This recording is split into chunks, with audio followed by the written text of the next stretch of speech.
It's odd how one moment, everything in your life can feel perfectly fine, and then, in an instant, it can all start to crumble, like a house of cards, just waiting for the slightest breath of wind to bring it all down. My name is Elliot Madsen, and I don't know if I can call myself unlucky, cursed, or just naive. Maybe all of those things. But whatever I am now, I wasn't always this way. I was always a guy who thought he had a pretty solid grasp on things. I'd been married to Lisa for 4 years. Lisa, the love of my life, the woman I thought I knew better than anyone else in the world. We didn't have a fairy tale romance, but we had something better, or so I thought. It was comfortable. It was predictable. That's the best I could ask for. But I didn't realize how fragile it all was until everything started to shift. It started small, like a slow leak. Nothing drastic at first, just odd behavior from Lisa. She'd come home late from work, always with a quick excuse that she was finishing a project or staying late to help a colleague. And I'd listen, nod, and accept it because that's what a good husband does, right? But there were the little things, the ones that kept me up at night. The distant look in her eyes when we'd talk. The way she would check her phone obsessively and then lock it with a speed that was almost unnatural. I could tell she was hiding something, but I didn't know what. But the worst part was the silence. It wasn't an angry silence. It wasn't the kind of silence that comes after an argument. No, it was different. It was the kind of silence that happens when two people are drifting apart, but they don't know how to fix it. And that's where I found myself. I kept thinking that maybe it was me. Maybe I had changed. Maybe I was overthinking things. Maybe I was just paranoid. After all, she was the one who always joked about how suspicious I could be. She'd laugh it off like it was nothing, and I'd convince myself it wasn't. That's when she left. She didn't say goodbye like you would expect, didn't kiss me on the cheek or give me that little wave she used to. Instead, she just packed her things. I didn't even notice it at first. I'd been in the living room, half watching a documentary, half staring at the wall, trying to push my mind away from the constant questions. When I went upstairs to bed, the space next to me was cold, empty. Her side of the bed hadn't been touched. I went to check her closet, and it hit me then. She was gone. There was no note, no message, just silence. I was stunned. I didn't know what to do. I called her, but she didn't pick up. I left a voicemail, and then another.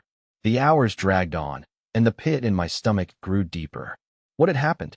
Why wasn't she responding? It didn't make sense. And then, as the evening began to turn into night, my phone buzzed. It was a text from Lisa. It was simple. I'll explain later. I need space. Don't try to find me. Space. I didn't understand. We'd never needed space before. We'd always been able to talk through things. At least, I thought we had. I didn't sleep that night. I barely even blinked. I stared at the walls, listening to the eerie silence of the house. I kept thinking about everything I didn't know, about everything I hadn't noticed.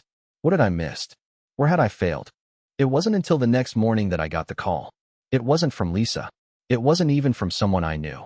It was a number I didn't recognize, but I picked up anyway. Mr. Madsen? The voice on the other end was calm, professional, but with an edge of something unsettling. Yes, I said, my voice shaky. I'm sorry to call you so early. This is Detective Johnson. I'm calling about your wife. I froze. The pit in my stomach opened up wider. My wife? What do you mean? I managed to choke out. She's been involved in something. We need you to come down to the station. The room spun around me. What was happening? What had she done? Why would I need to go to the police? This wasn't the Lisa I knew. Or was it? Maybe I didn't know her at all. I didn't ask any more questions. I just grabbed my jacket and left.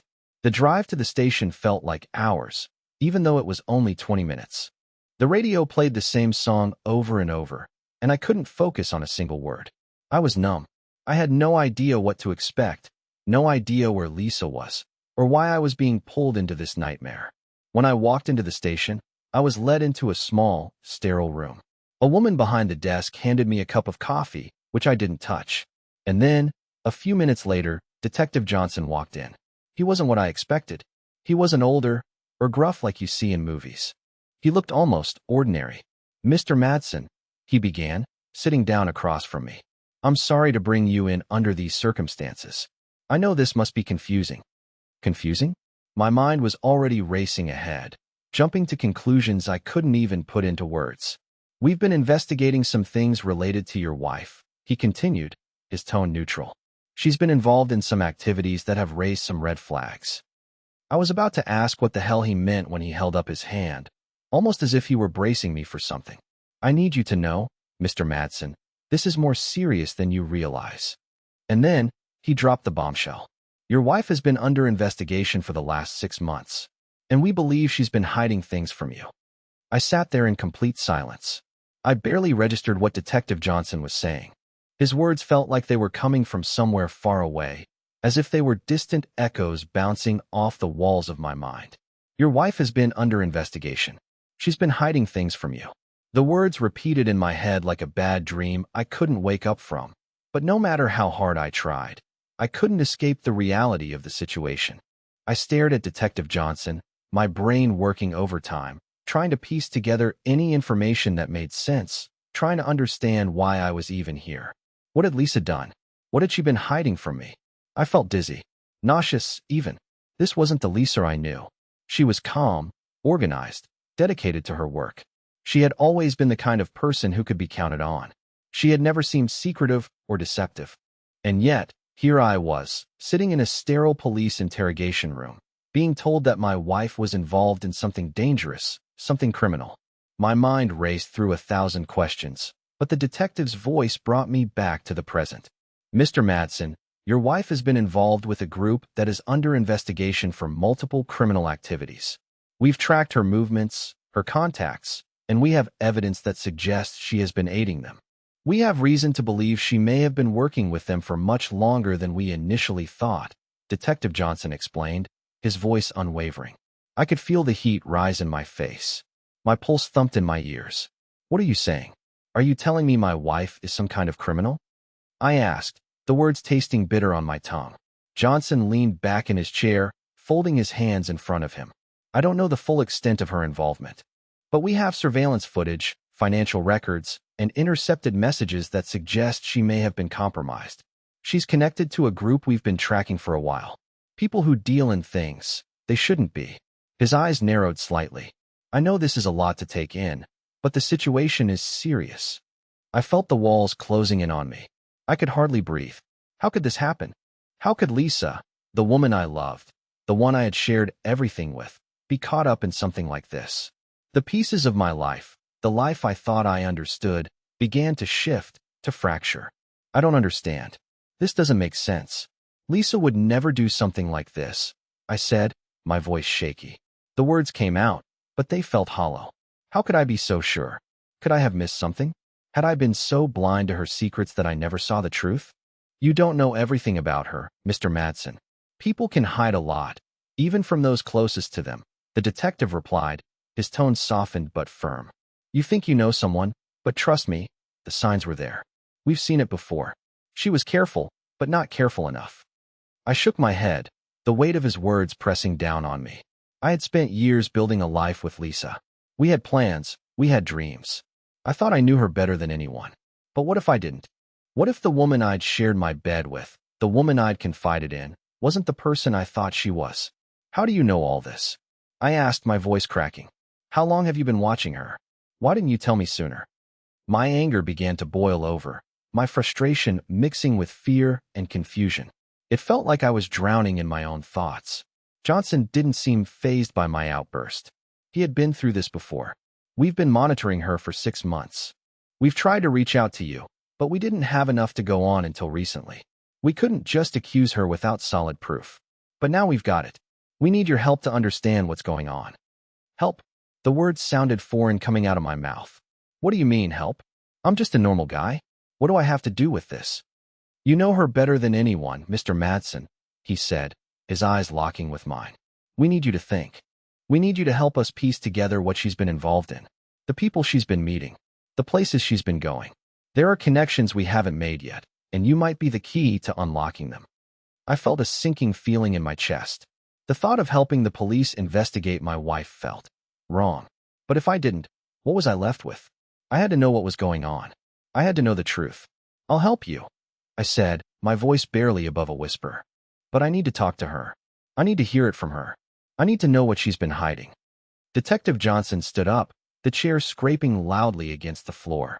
He gave me a look that I couldn't quite interpret, something between sympathy and caution. We'll arrange that. But remember, Mr. Madsen, this isn't going to be easy. And once you know the truth, there's no turning back. He handed me a file folder, thick with documents. This is everything we've gathered so far. We'll contact you with more details. But I suggest you prepare yourself. This is just the beginning. As I left the police station, the weight of the file in my hands felt heavier than I could have imagined. Each page was a new piece of the puzzle, a puzzle I wasn't sure I wanted to solve. But I had no choice now. Lisa's secrets were about to unravel, and I wasn't sure if I could handle the truth, or if I even wanted to. The silence in my car as I drove home was deafening. It felt like the world had stopped spinning, like time had frozen in place. What had my life become? What had I been living with all this time?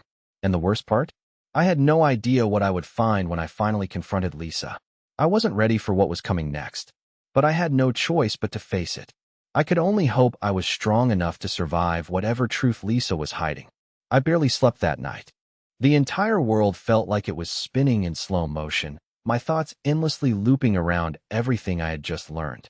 Lisa, the woman I'd spent years with, the woman I thought I knew better than anyone, had been involved in something much darker than I could have imagined. I kept replaying Detective Johnson's words over and over in my mind, trying to make sense of them. She's been hiding things from you. She's connected to a criminal group. She's been lying to you. The more I thought about it, the more the pieces of my life began to feel like a puzzle I couldn't solve. I was suffocating under the weight of the unknown. The next morning, I barely touched my coffee. The morning news played in the background as I flipped through the files the detective had handed me, but none of it made any sense. Financial records, phone logs, even surveillance photos of Lisa meeting with people I didn't recognize. Some of them were men, but there were also women, people who didn't belong in the world I knew. A part of me wanted to just stop looking, to put it all away and pretend like none of this was happening. But I knew I couldn't. I needed to know. I had to understand what had been going on behind my back. I couldn't wait any longer. I had to talk to Lisa. I needed to hear her explain this. I needed her to tell me it was all a mistake, that she hadn't been lying to me, that she hadn't been living some secret life. But as I grabbed my phone and dialed her number, I felt a strange sense of dread settling in my stomach. It rang once, twice, then went to voicemail. "Lisa, it's me. Call me back. We need to talk," I said, my voice shaking. I hung up, but I didn't feel any better. I needed more than a voicemail. I needed answers, and I needed them now. As I sat there, staring at the file in front of me, something caught my eye. A small, seemingly insignificant detail in one of the photos. It was a blurry image of Lisa standing in front of a building. The quality was poor, but I could make out her silhouette, and the building behind her didn't look familiar at all. I leaned in closer, squinting at the photo. It wasn't just any building. It was an old, rundown warehouse in the industrial part of town, a place I had never seen her visit before. I felt my heart race as I thought about what this could mean. Why would Lisa be meeting someone at a place like that? And why was she trying to keep it hidden from me? The questions flooded my mind faster than I could answer them. My instincts kicked in, and I grabbed my jacket. I had to go there. I had to find out for myself what she was involved in. The drive felt like an eternity. The streets blurred as I tried to keep my focus on the road, but my thoughts kept drifting back to that photo. I couldn't get it out of my head. What if I was wrong? What if I was just imagining things? But the nagging feeling in my gut told me otherwise. There was something going on, something I wasn't seeing. When I arrived at the warehouse, I parked a few blocks away and tried to calm my nerves. The building loomed in front of me, its windows dark and empty. I hadn't been down this street before, but I knew enough to recognize that the area was not the kind of place someone would go for casual meetings. There was nothing but silence in the air, an unsettling stillness that made the hairs on the back of my neck stand up. I got out of the car and began walking toward the warehouse, my footsteps echoing against the pavement. As I got closer, I could see that the front door was slightly ajar, as if someone had just recently come and gone. I hesitated for a moment, my hand on the handle of the door. Should I go in? What was I hoping to find? What if this was all some sort of trap? But I had come this far. I couldn't turn back now. With a deep breath, I pushed the door open and stepped inside. The air smelled musty, stale. The dim light from the street lamps outside barely illuminated the interior, but I could make out rows of shelves and crates stacked haphazardly against the walls. It looked like any other abandoned warehouse, cold, Empty, forgotten. I stepped deeper into the building, trying to keep my movements quiet. I was searching for any sign of Lisa, or anyone else for that matter. As I rounded a corner, I froze. There, at the far end of the room, was a figure standing in the shadows. My heart skipped a beat, and my breath caught in my throat. It was Lisa. She was talking to someone. I couldn't make out who, but the conversation seemed tense. Lisa's voice was low, urgent, and there was something in her posture, something that felt off. She wasn't acting like the woman I knew. She was too guarded, too defensive. I could only hear snippets of the conversation, but one thing was clear. It wasn't about work. This wasn't a meeting with a colleague or a client. This was something else. Something much darker. Is it ready? Lisa's voice carried through the silence. I couldn't make out the response, but the way she spoke told me everything I needed to know. She wasn't asking about a project. She was asking about something far more serious. I backed away slowly, trying to remain unnoticed, but my foot knocked into a tin can, sending it clattering to the ground. My heart pounded in my chest as I froze. Lisa's head snapped up, her eyes scanning the room. And for a split second, our gazes locked. I felt a cold shiver run down my spine. She knew I was here. Before I could react, Lisa turned and hurried toward the exit, disappearing into the shadows of the building. I didn't know what to do. Should I follow her? Confront her now? My legs felt like lead, and my mind was racing with questions. This was the moment of truth. I had the answers I was looking for, but I still didn't understand what any of it meant. I stood there for what felt like an eternity, my thoughts a whirlwind of confusion. And then I heard a voice behind me, a voice I hadn't expected to hear. I wouldn't follow her if I were you. I spun around, my heart racing, to find a man standing just a few feet away from me. He was tall, with a dark coat and a grim expression. His eyes were cold, calculating. "And who are you?" I asked, my voice barely above a whisper. The man didn't answer right away. He just looked at me, as if sizing me up. "You're in over your head, Elliot," he finally said. I felt a chill run through me. How did he know my name? And what did he mean by that? The man stepped closer, his face shadowed. "Get out of here," he said, his voice low and menacing. "Before it's too late." I stood frozen in place, my mind a chaotic mess of questions and fear. What was happening? And what had I just stumbled into? But one thing was certain. I was no longer just a bystander in my wife's life. I was in the middle of something far bigger than I could have ever imagined. And I wasn't sure if I could escape it. I felt my heart hammering in my chest, each beat echoing in my ears as the man stepped closer. His presence was suffocating, the kind of heaviness that made every breath feel like a struggle. He was calm, almost too calm, but his eyes, dark and unreadable, held something I couldn't place, something dangerous. The air around me seemed to grow colder, as if the very space between us had become thick with tension. "I don't know who you are," I said, my voice barely more than a whisper. "But you need to stay the hell away from me." The man didn't flinch. He didn't even seem surprised by my reaction. He simply studied me with those cold eyes, his face betraying no emotion. "You're in deeper than you realize, Elliot," he said, his voice low and deliberate, as though trying to make sure every word sunk in. "This isn't just about your wife anymore. This is about something much bigger. And if you want to get out of this without getting hurt, you need to stop digging." I tried to steady my breathing, but my mind was spinning. Stop digging? What the hell was he talking about? My whole life had been turned upside down in the span of a few days, and now this stranger, this ominous figure, was warning me off, telling me to back away from something that I didn't even understand yet. "I'm not backing off," I said, the words feeling more confident than I felt. I wasn't sure what I was doing here or who this man was, but I was too far in to turn back now. I need answers. I need to know what's going on with Lisa. The man's lips curled into a faint, almost pitying smile. "You won't get them from her," he said, almost as if he were speaking from experience. "Lisa's in over her head too, and no one who's in her circle comes out unscathed. You think you know her, but she's playing a game that you can't even begin to understand." I stepped back, my chest tightening. I wasn't sure whether I wanted to run or to stay and confront him. My mind was reeling with possibilities, but one thing was clear. Lisa wasn't just lying to me. She was involved in something far more dangerous than I had ever imagined. And the fact that this man knew my name, knew where I was, only made everything worse. "Who are you?" I demanded, trying to steady my breath. What do you know about her? About this group she's mixed up with? The man didn't answer right away. Instead, he glanced around the dimly lit warehouse, as if making sure no one else was watching, before his gaze returned to me. I know more than you think. But trust me, Elliot, you don't want to know. What you're looking for won't just ruin her, it'll ruin you too. I took a step forward, my fists clenching in frustration. I wasn't going to back down. Not now. Not after everything I had already uncovered. Tell me what you know, or I swear to God, You'll do what?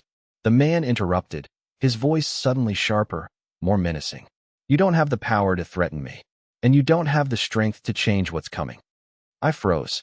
The words hit me harder than any physical blow. The way he spoke, so assured, so confident, it wasn't just a warning. It was a promise, and that terrified me more than anything else. For a moment, neither of us spoke. I stood there, trying to process everything that had happened in the past few days. The surveillance footage, the phone records, Lisa's strange behavior, the mysterious conversations. I couldn't put it all together. I couldn't make sense of the puzzle, but I knew one thing. I had to get answers, no matter what it took. The man seemed to sense my hesitation, or maybe he saw the fire still burning in my eyes. All right, he said, his voice now more patient, almost amused. You want to know the truth? Fine. But understand this, Elliot. You don't get to walk away once you've learned it. I didn't hesitate. Tell me. He took a step back, looking at me one last time with that same unreadable expression. Lisa is a part of something much bigger than you, than both of you. There are people involved in things you can't even imagine. Things that go beyond money, beyond power. They deal in things that can destroy lives in ways you can't even comprehend. And she's been a part of it from the beginning. She's been working with them for years. I felt my chest tighten. Years? I couldn't wrap my mind around what he was saying. Lisa? The woman I loved? Working with criminals for years? It didn't make sense. It couldn't make sense. You're lying, I said, though the words felt weak even as I said them. There's no way. You don't know her. You don't know what we've built. I know exactly what you've built, the man replied. And I know that everything you thought you had is about to crumble. You think this is just a game? A misunderstanding? You're wrong. This isn't something that ends with a conversation. This is about survival. I couldn't breathe. I wanted to shout, to scream, to demand answers. But nothing seemed to come out. My head was spinning, and everything felt like it was closing in on me. Why are you telling me this? I asked, my voice breaking. What do you want from me? The man didn't flinch. Nothing. I'm just giving you a warning. It's your choice how you proceed from here. But don't say I didn't warn you when everything falls apart. With that, he turned and began walking away, his footsteps echoing in the empty warehouse. I stood frozen, my body still in shock, watching as he disappeared into the shadows. For a long moment, I couldn't move. My legs felt like they were made of stone. Every inch of me was numb, as though the world had tilted on its axis and left me in free fall. Lisa. I had to find her. I had to hear it from her. I had to know the truth, even if it shattered everything I thought I knew about her, about our life. But as I stood there, in that cold, abandoned warehouse, I felt an overwhelming sense of dread settle in my stomach. The man's warning echoed in my mind like a drumbeat, and I knew, deep down, that there was no way I could walk away from this. Not anymore. But would I survive whatever came next? Would Lisa? Or had I already stepped too far into a world that was impossible to escape? I stood in that warehouse, the air growing colder with each passing second, the weight of the stranger's words pressing down on me like a 1,000-pound weight. He was gone now, leaving me alone in the dimly lit space, drowning in my own thoughts. What had just happened? What had I just learned about Lisa? The woman I had built a life with, the woman I thought I knew better than anyone, was involved in something dark, something dangerous. And it wasn't just her anymore, it was me too. I could feel it in my bones. I had crossed a line, and I wasn't sure if there was a way back. I walked back to my car, the sense of unease settling deeper into my gut with every step. My hands were shaking as I gripped the steering wheel, the silence of the night pressing in on me. I should have turned back. I should have walked away when I had the chance, but something in me, something stronger than fear or logic, drove me to find the answers. Now, I wasn't sure what I was chasing anymore.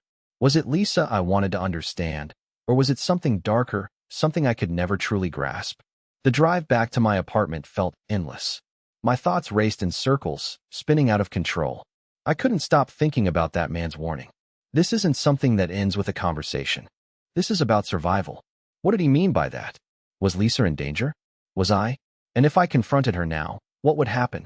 Would she tell me the truth, or would she lie to my face again? I couldn't trust my own judgment anymore. The Lisa I thought I knew had become a stranger overnight. The more I tried to piece together the things I'd learned, the more tangled the threads became. The warehouse, the strange meeting, the ominous warning from a man I didn't know. And now, the files. I still had the file Detective Johnson had given me, the one full of information that felt like a roadmap to a world I had never wanted to enter. I didn't want to open it again, but I had to. I couldn't leave it unfinished. I needed to see the whole picture. So, I spread the papers across my kitchen table, the harsh light of the overhead bulb casting long shadows across the room. There were more pictures of Lisa in various locations, talking to different people, often at odd hours. There were also phone records, text messages, and emails, all of them pointing to one thing. Lisa was deeply involved with a criminal organization. And the more I dug, the clearer it became that she wasn't just working for them. She was actively participating.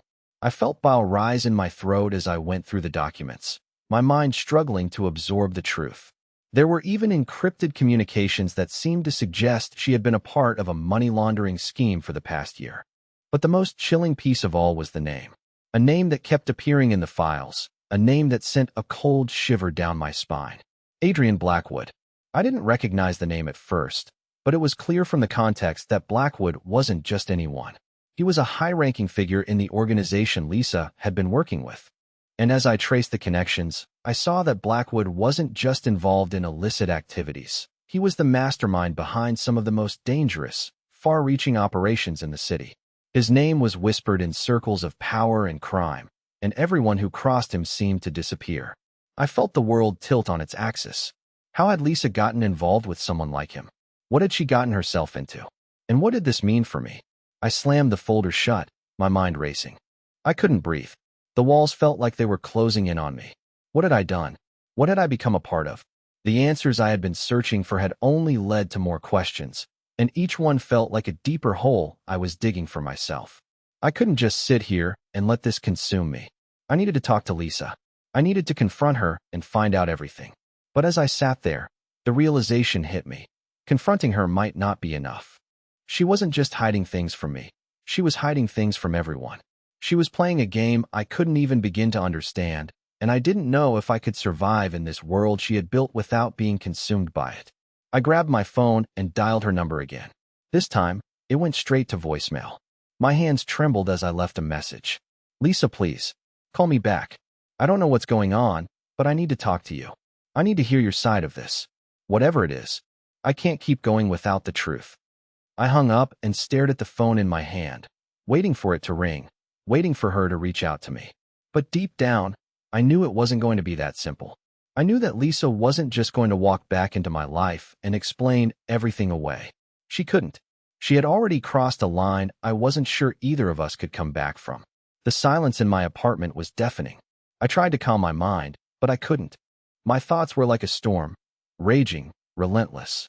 I kept imagining what Lisa's life must have been like behind my back, what it must have felt like for her to live a lie day after day, to keep me in the dark while she played her dangerous game. I couldn't stop thinking about Adrian Blackwood. What was Lisa's connection to him? Was she in danger?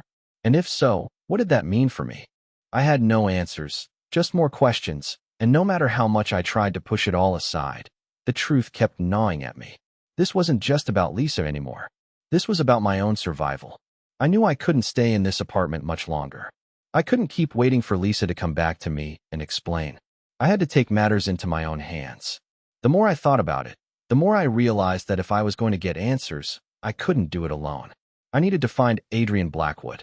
I needed to confront him. But as I started planning my next move, another thought crept into my mind, one that made my blood run cold.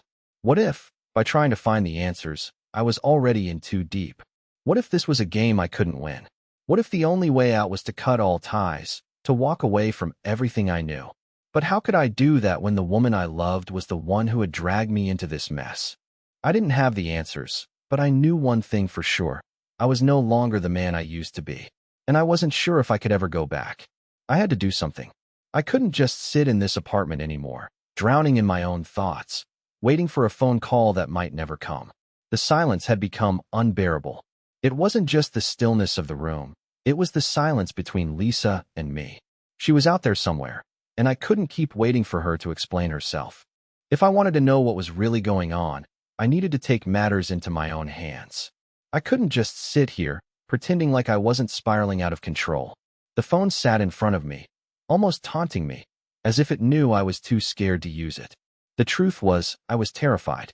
I didn't want to know what Lisa had been hiding from me. I didn't want to face the reality that everything I knew about my life was a lie. But more than that, I couldn't keep pretending like everything was fine. This had gone on long enough. I had already crossed a line I couldn't come back from. The man in the warehouse had made that perfectly clear. And now, it was time to follow through on my decisions, no matter the consequences. I stood up, grabbed my jacket, and stepped out into the night. The city was quieter than usual, the streets empty, the kind of quiet that felt heavy with secrets. My feet moved almost on their own, pulling me toward a place I hadn't thought about in years, the old bar where I used to go with my buddies before everything with Lisa got serious. It wasn't just any bar, though. It was the kind of place where people went when they needed answers, or, more accurately, when they needed to ask the right people the right questions. I had to find Adrian Blackwood. The name had haunted me for days. It felt like I was being drawn to him, pulled into his world whether I liked it or not. The more I thought about it, the more I realized that this wasn't just about Lisa anymore. This was about survival. I wasn't the man I thought I was. I had become something else entirely, something darker. The more I dug into this, the more I realized there was no going back. But I had to know. I had to understand how deep this rabbit hole went, even if it meant losing myself along the way. The bar was located in a forgotten corner of the city, an unassuming place where the lights were always too dim, and the air smelled of stale beer and regret. I hadn't been there in years, but tonight, it felt like the only place I could go. I knew I couldn't walk in asking questions about Blackwood right off the bat. I had to ease my way in, pretend I was just some guy looking for answers. Answers about my wife. Answers about this mysterious man who seemed to have his fingers in everything. But deep down, I knew it wasn't going to be that simple. I pushed open the door and stepped inside. The place was nearly empty, just a few people scattered around, hunched over their drinks. The bartender, a heavy-set man with a scruffy beard, glanced up when I entered, but didn't say a word. I took a seat at the bar, leaning in slightly, trying to get a feel for the atmosphere. I ordered a drink to buy myself some time, but the words were already forming in my mind. I wasn't here for a drink. I was here for information. The bartender slid the glass in front of me, and I took a sip, trying to steady my nerves. I could feel the eyes of the few patrons around me, all of them looking at me like they could see through my facade. The city was full of people who knew things they weren't supposed to know, things they had no business knowing. And most of them didn't care who I was. I was just another face in the crowd. But I wasn't here to be just another face. I had questions, and I needed answers, no matter how dangerous the truth might be. I leaned in closer to the bartender, lowering my voice. "I'm looking for someone," I said. "A man named Adrian Blackwood." His eyes flickered for a moment, and for a brief second, I thought I saw a flash of recognition. But then it was gone, replaced by the same indifference I had seen before. "Never heard of him," he muttered, wiping a glass with a rag. But I could tell he was lying. I could see it in his eyes. The way he avoided my gaze, the way his hand shook slightly as he set the glass down. People like him didn't get nervous unless they were hiding something. "Listen," I pressed, my voice low but firm. "I know you know him. I'm not here to cause trouble, but I need information. I'm not leaving until I get some answers." The bartender hesitated, and for a moment, I thought he might actually toss me out. But then, his eyes darted around the room, and he leaned in, lowering his voice to match mine. "You don't know what you're messing with, man. Blackwood is. He's not someone you just ask about. If you're asking for him, you're already in deep. People like him don't just let anyone into their circle. And trust me, you don't want to go digging around in his business. Not unless you're prepared to deal with the consequences." I clenched my jaw, refusing to back down. I don't care about the consequences. I just need to know where he is. I need to talk to him. It's important. The bartender took a deep breath, looking over his shoulder one more time before meeting my eyes. Fine, I'll give you a name, but you better be careful. He scribbled something down on a napkin and slid it across the bar toward me. This is where you can find him, but don't say I didn't warn you. I grabbed the napkin, feeling a rush of adrenaline as I read the address scribbled on it. The location wasn't far, just a few miles from here. My heart was pounding in my chest, and I knew that once I went down this road, there would be no turning back. I stood up, throwing a few bills on the counter before turning to leave. But as I reached the door, the bartender's voice stopped me. One last thing, he called. If you see Blackwood, don't make him angry. People who do, don't usually come back.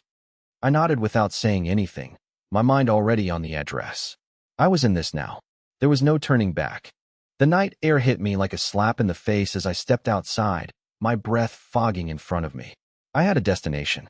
I had a lead. But the closer I got to the truth, the more I realized I might not like what I find. And no matter how deep I went, I might never be able to come back. But it didn't matter. I had already lost too much. I couldn't stop now. I had to find Adrian Blackwood. I had to know what Lisa was really involved in. And no matter what happened, I wasn't going to stop until I had answers. The address on the napkin led me to an industrial area, an abandoned lot tucked between crumbling warehouses. The streetlights flickered overhead, casting a weak glow over the desolate landscape. My heartbeat quickened as I pulled up to the location, a sense of foreboding settling over me like a heavy blanket. This wasn't just some random address. It was a direct path into a world I wasn't ready for. Yet, I had no choice. I had already come too far to turn back. I parked a few hundred yards away, in the shadows, trying to keep a low profile. The air was damp, the kind of dampness that sank into your bones. I checked my watch, the time now past midnight. The city was quiet, almost too quiet, but I could feel it in my gut. The silence was just the calm before the storm. I didn't know exactly what I was expecting, but I sure as hell wasn't ready for what lay ahead. The building I had come to wasn't anything special, just another abandoned warehouse, its windows boarded up, its metal doors rusted. But there was something about it, a sense of danger that seemed to emanate from the very walls. This wasn't a place for casual visitors. This wasn't a place you just stumbled into on a whim. And yet, here I was, standing at the edge of it all, staring down a door that I was certain would open to a world I would never escape from. I took a deep breath, trying to steady my nerves, before walking toward the entrance. My footsteps were muffled by the wet ground, the night air thick with the scent of rust and decay. As I approached the door, I noticed a small camera mounted in the corner above the entrance, its lens fixed in my direction. I froze for a moment, then adjusted my posture, trying to act casual, trying to hide the anxiety that was creeping into my bones. I was here for answers, I reminded myself. I wasn't backing down now. The door creaked open before I even had a chance to knock, and a man stepped out. He was tall, built like a linebacker, with a thick beard and a cold, emotionless stare that made my stomach churn. He didn't say anything at first, just stared at me as if evaluating whether I was worth his time. His eyes flicked to the car I had parked a distance away, then back to me. "Who are you?" His voice was gravelly, as if he didn't speak much, but when he did, it carried weight. I swallowed hard, trying to keep my voice steady. "I'm looking for Adrian Blackwood," I said, my words coming out in a clipped, deliberate tone. "I need to speak with him." The man didn't move. He didn't react immediately, just stood there, as if considering whether to let me inside or send me packing. I could feel the tension in the air, thick and suffocating, like a pressure building up, ready to explode at any moment. After what felt like an eternity, he finally spoke. "You don't just speak to Blackwood. You earn it." His eyes narrowed. "What makes you think you're someone worth speaking to?" I didn't have time for games. I couldn't afford to let fear take over now. "I know you're in there," I said, my voice firmer than I felt. "And I have something important to discuss with him. It's about Lisa." At the mention of her name, his expression shifted slightly, though I couldn't quite place the emotion behind it. Something flickered, recognition, maybe, but then it was gone, replaced by the same icy mask. "You're that guy," he said, his voice suddenly tinged with amusement. "I figured you'd show up eventually, but I didn't think it would be like this." I was about to respond when the door opened wider, and a figure stepped into the dim light. Adrian Blackwood, the man I had been chasing, the man whose name had haunted me for days. He was exactly what I expected and nothing like I expected all at once. Tall, imposing, with a face that could belong to a king or a criminal mastermind. His sharp eyes seemed to pierce through me, and for a moment, I felt like I was standing before someone who could ruin my life with a single word. Elliot Madsen, Blackwood said, his voice smooth, controlled. I've been expecting you. I froze. How did he know my name? How did he know I would come here? I don't know how you've managed to track me down, he continued, a thin smile playing at the corners of his lips. But I must admit, I'm impressed. Most people don't have the guts to walk into my world. I felt my fists clench at my sides. I'm not here to play games, Blackwood, I said, trying to sound more confident than I felt. I'm here because of Lisa. I need answers. I need to know what she's involved in. Blackwood's smile faded, replaced by a look that was colder, more calculating. He studied me for a moment, as if deciding whether or not to entertain me. Then he nodded slightly, motioning for me to follow him inside. Come in, he said, his voice like silk. Let's talk. But understand this, Elliot. Once you enter, there's no turning back. You won't like what you hear, and you may not leave here the same man. I hesitated for just a second, then stepped into the warehouse. It was much larger than I'd expected, the interior filled with shadows and clutter, like the remnants of a forgotten world. The floor was concrete, uneven and cold underfoot, and the faint smell of old machinery and chemicals lingered in the air. Blackwood led me deeper into the building, his footsteps echoing in the cavernous space. We passed rows of old, abandoned equipment and crates, but I could tell these weren't the things he was concerned with. There was something else going on here, something far more sinister. I could feel it, a weight hanging in the air, the sense that I was being led into a den of wolves. At the far end of the room, Blackwood finally stopped. He turned to face me, his expression unreadable. You want answers, he said, his voice soft but firm. But before I give them to you, understand something, Elliot. You've crossed a line. You've come into my world, and now you have to live with the consequences. I stared at him, trying to steady my breath, trying to make sense of everything. But nothing made sense anymore. What did you do to Lisa? I asked, my voice rising. What are you involved in? What is this? Blackwood's eyes flicked over me, his gaze sharp as a blade. You really want to know? Fine. But know this. Once you know the truth, you'll wish you never asked. He stepped closer, his voice dropping to a near whisper. Lisa isn't who you think she is, and neither are you. I felt the blood drain from my face. My throat tightened, my heart racing. But before I could speak, Blackwood continued. You've stumbled into a game that's much bigger than your little life, Elliot. You've crossed paths with people who don't forgive mistakes. And now you'll have to play by our rules. My mind was spinning. This wasn't just about Lisa. It was about me now, and I had no idea just how deep this rabbit hole went.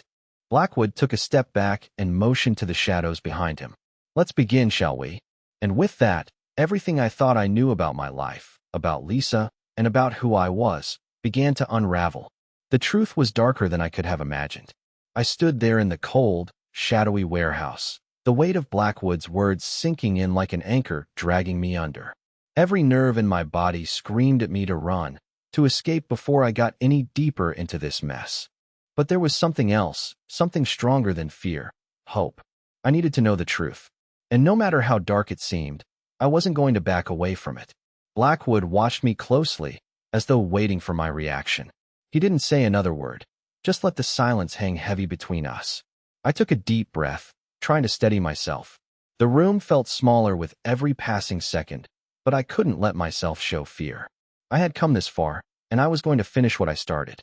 Finally, I spoke, my voice a little steadier than I expected. I'm here because I love Lisa. I'm not leaving until I understand what she's been caught up in. Blackwood's eyes softened just a fraction, a flicker of something like respect passing over his face. You're a fool, he said quietly, but you're also braver than most. He stepped aside, gesturing toward a small, dimly lit corner of the warehouse.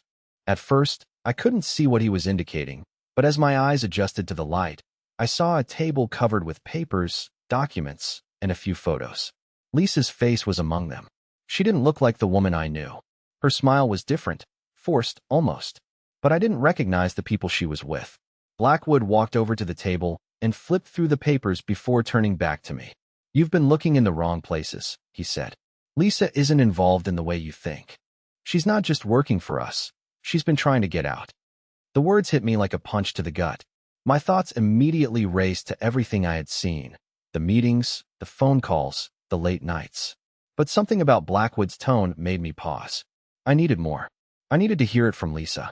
Lisa was trying to gather information on us. Elliot, Blackwood continued, his voice calm, even almost regretful. She was never meant to get this deep. She thought she could take us down from the inside. I felt my pulse quicken. What are you saying? I asked, my voice shaky now. She was a spy? Is that it? Was she betraying me all along? No, Blackwood said firmly, his eyes locking with mine. No, she was never betraying you. She was trying to protect you, from the beginning. She got in too deep, and now, she's trying to find a way out. She was never meant to get involved this far. I stared at him, struggling to process the information. It didn't make sense. Lisa, the woman I loved, wasn't part of a scheme to destroy me or bring me down. She wasn't working with these criminals for power or money. She had been trying to protect me. It was too much to take in. My mind was racing, but Blackwood's voice cut through the storm of thoughts in my head. You have no idea what Lisa has been through. She's been living in a world of lies, trying to keep you safe from the mess she got caught up in. She knew if she stayed close to you, she could find a way out, find a way to stop what was happening to both of you. Blackwood looked at me, his expression almost sympathetic. But that's not what I wanted to show you. It's the truth that's been kept from you. There's still time for you both to get out of this. I can help. A million thoughts collided in my head. Help?